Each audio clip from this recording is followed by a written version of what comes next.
Sot në mesditë në objektin që po shihni prapa krave të mi është gjetur pa shenje jete zyrtari i policisë së Kosovës. Raportohet që ai është Alban Tolaj, zyrtar i njësisë speciale të Kosovës.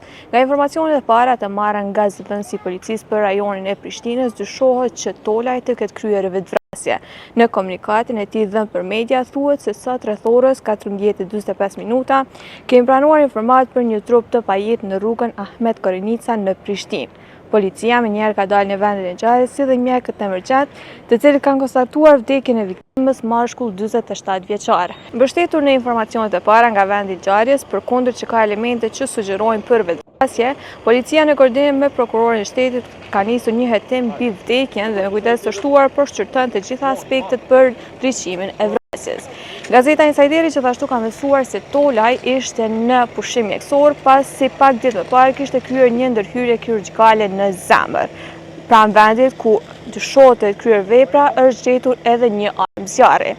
Aktualisht në vendin e ngjarjes ka pjesëtar të shtuar të policisë së Kosovës dhe pak minuta më parë është nxjerrë nga banesa e tij edhe trupi i pajet i zyrtarit të policisë së Kosovës, ku ai është dërguar në Institutin e Mjekësisë Ligjore për të bërë ekzaminime tjera.